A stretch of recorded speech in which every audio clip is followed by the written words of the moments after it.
algorithm. I mean, it really comes down to whether or not the patient is at high risk for dying, Mm-hmm. and if the clinician suspects that they have risk factors for MDR.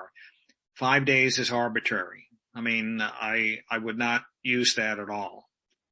Okay. And apart from this, like the drugs that are listed under those boxes, like, do you agree with the drugs?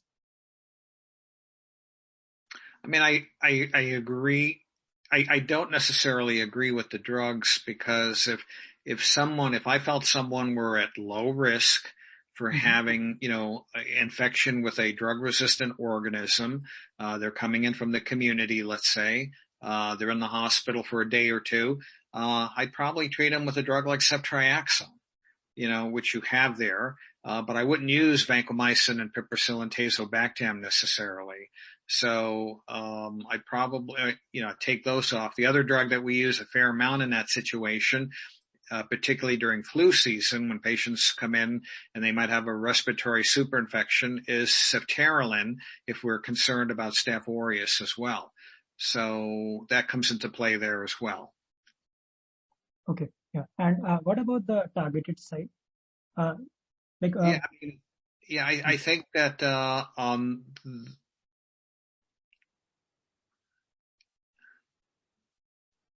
yeah. So in patients with pneumonia caused by Pseudomonas aeruginosa, combination treatment is used, and in patients with I mean, Acinetobacter. combination treatment is not always used. In fact, if we have a pseudomonal isolate that we identify, most of the time we'll treat it with a single agent. I mean, as I mentioned, we'll dose ceftriaxone tazobactam appropriately.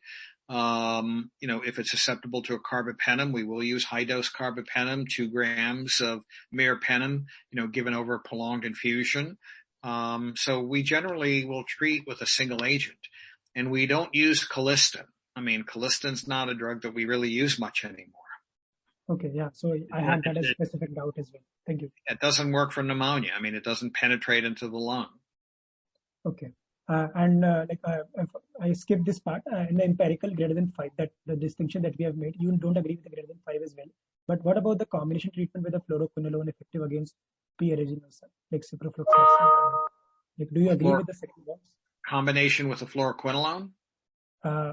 Combination treatment with the fluoroquinolone, yeah, effective against Pseudomonas aeruginosa or in aminoglycoside. Like, do you agree with this? I mean, I don't agree with that. I mean, the problem again with that is these are antiquated ideas. I mean, fluoroquinolones don't add anything. I mean, you could take a fluoroquinolone and add it to a drug like a carbapenem, and it doesn't add anything. I mean, all it does is create more resistance. So we do not do that. And we don't use combination therapy with an aminoglycoside anymore, primarily because we have newer drugs. I mean, the aminoglycosides don't penetrate well into the lung. And so generally we don't use them. It's not that we never use them, but we use that combination much less frequently than we did in the past. And the rationale for that is we've got newer agents. Okay. Doctor, can you list some of the new agents that we're talking about here? Yeah, I think I mentioned them. I mean, the most common ones that we're using now are ceftriaxone tazobactam and ceftazidime avibactam. They're probably the 2 most common that we're using.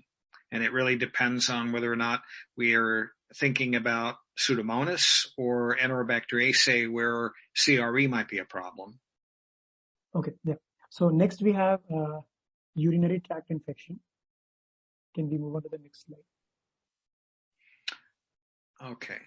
So, I mean, urinary tract infections, I think... do you agree with this algorithm that is displayed on the screen?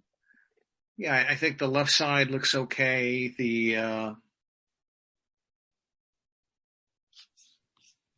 So it's divided into presence of complicating factors and like uncomplicating factors, and then it's further like narrowed down to specific urinary tract infection.